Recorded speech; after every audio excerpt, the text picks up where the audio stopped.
Hello and welcome to my channel. I am Zodiac Bandit, and today we have some spoilers for all of Critical Role, realistically, but mostly Campaign 3. So if you aren't caught up with Campaign 3 or Critical Role in general, I recommend getting caught up. So with recent events in Campaign 3, it looks like the Avengers Endgame of Critical Role is sort of happening here, and we are going to get Vox Machina, the Mighty Nine, and Bell's Hells all simultaneously attacking the enemy upon Ruidus and other various locations at the same time, and it looks like we're going to be getting one-shots of all of these encounters. Well, realistically, they're going to get some episodes dedicated to each of them happening, so I don't know if we should call them one-shots, but they're going to be getting episodes dedicated to Vox Machina and Mighty Nine, and of course, we're going to see the rest of the Bell's Hells play out. And this has got some people worried, some fans worried, that not everyone in the Mighty Nine or the Vox Machina team will make it out of this alive. And that is what today's video is going to be about. I will be predicting which members I don't think will make it through this conflict. And basically the question is, will Vox Machina and the Mighty Nine survive the Red Solstice? So to me, it only makes sense that we start with the Vox Machina crew, as their attack is likely going to be the thing that sets off everything. Their attack is going to happen first, which will then weaken the other two positions, and then allow the other two to happen, almost immediately right after that. So it only makes sense for me, at the very least, to start with Vox Machina.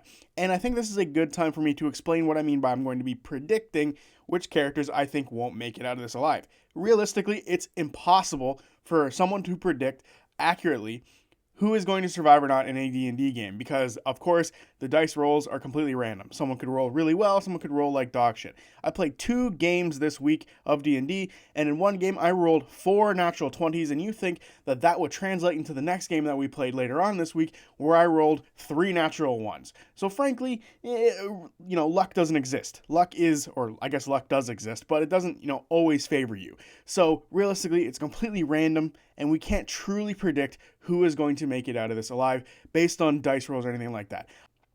So with that in mind, we can actually just look at it in a different perspective. There's 2 perspectives that I think we can look at for making these type of predictions. One is going to be based off like class mechanics and who I think is going to be in the most danger during the fight, excluding dice rolls.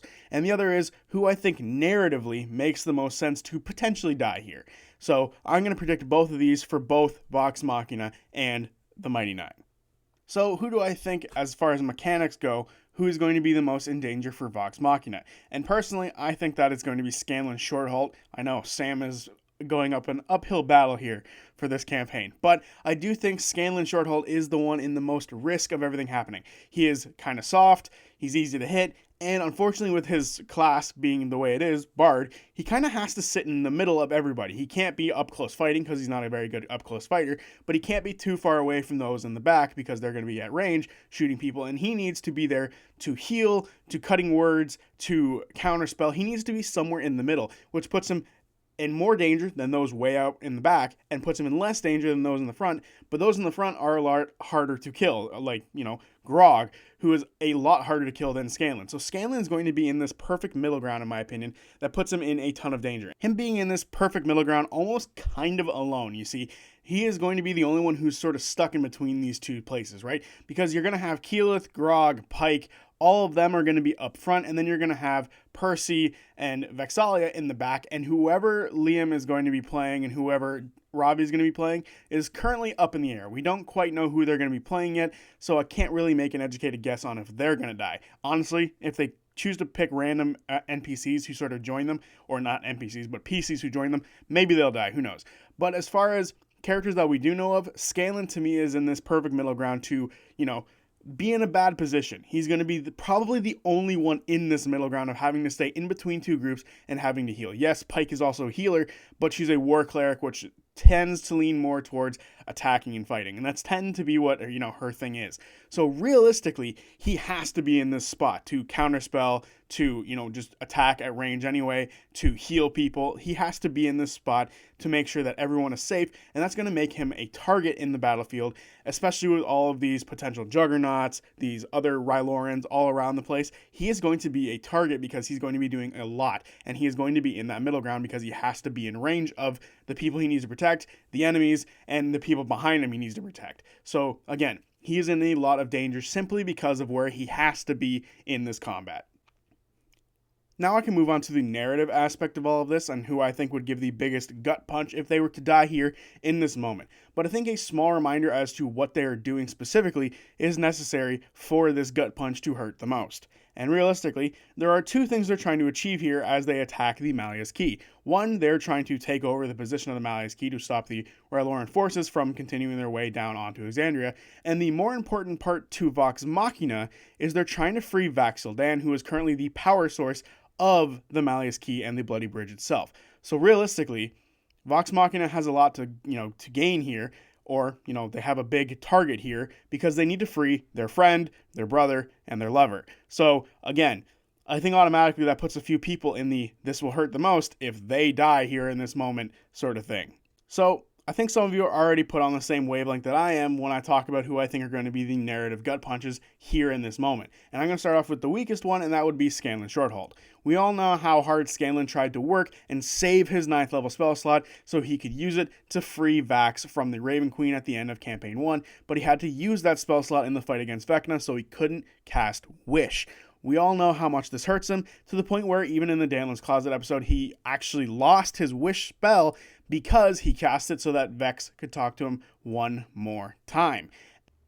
And I just have the very powerful image of Scanlan racing forward as he's on Bigby's hand, as he's flying towards the Malleus Key, and too many Rylorans are in his way, or maybe even Ozo Kruth gets in his way and sort of stops him and kills him in the attempt to finally free Vax'ildan from his little marble prison. And I just get a very powerful image. Maybe even he gets a hold of Vax and he's able to sort of break free of this little marble, and in his final moments, Vax sees Scanlan dying. I don't know, I just have this very powerful image of Scanlan almost getting there, much like how he almost saved his 9th level spell slot for Vax in Campaign 1. And in second place as the emotional gut punches go is Vex'ahlia. Now, obviously, she is the sibling of Vax'ildan, and there is that familiar connection. The two of them had only each other before they met Vox Machina.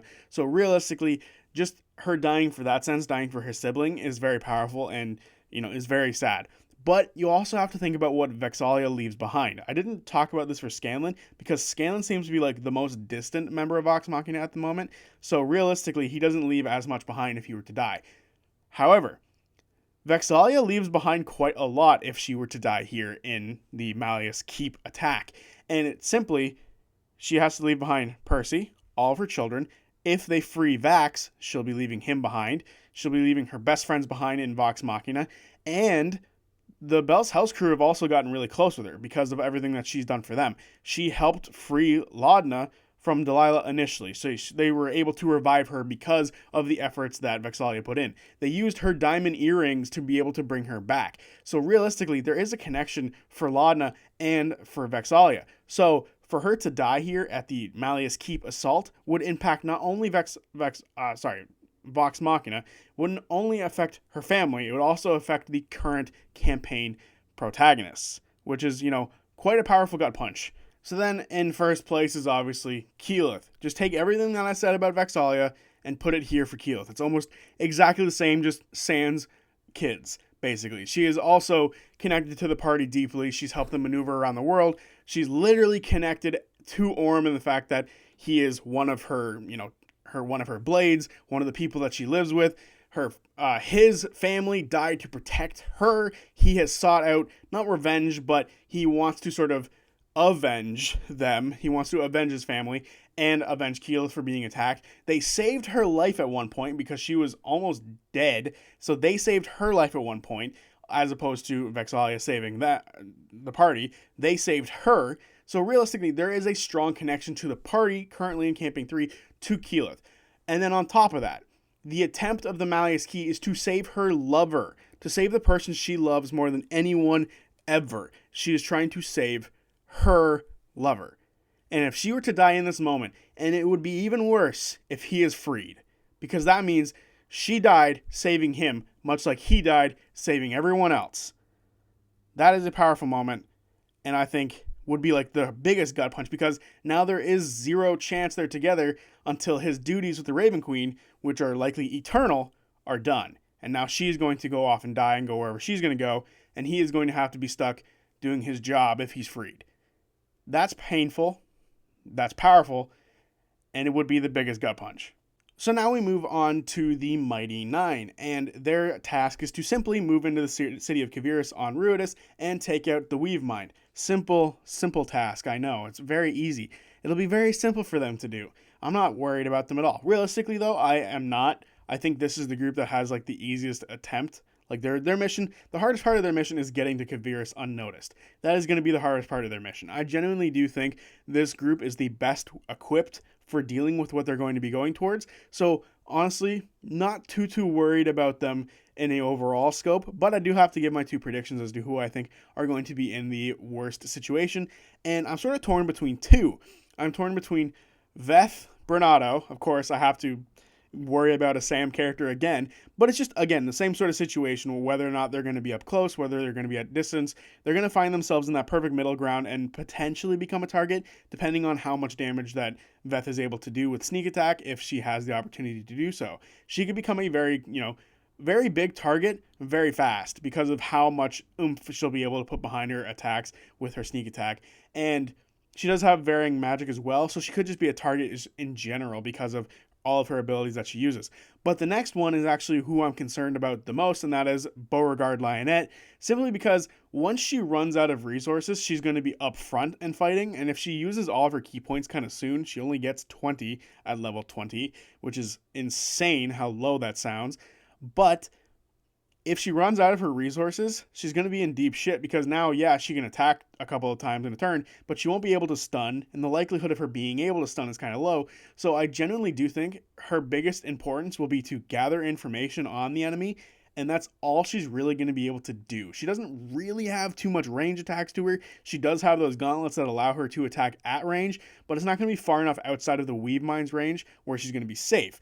So I do think Bo is going to be in a very rough position as far as the rest of them go. She's going to be up close trying to fight, and that's going to put her at risk because the Weave Mind likely aren't going to be alone. There's probably going to be Juggernauts running around, so she's going to have a lot of stuff to deal with, whether she's going to be gathering information about the Weave Mind and then attacking them, getting rid of their health, stunning them, attempting to stun them. She's going to be in a rough position, and I just don't think she has like the defensive capabilities to do it, because if she's using her key points to gather information and attempting to stun, she's really going to burn through them, and if she tries to do it like a gentle repose as one of these key points, she's just going to be wasting a key point. So I do think she's going to be in a bit of danger here, but overall, I think I'm pretty confident about the Mighty Nine's chances. So now, narratively, who do I think would be like the biggest emotional gut punch if they were to die?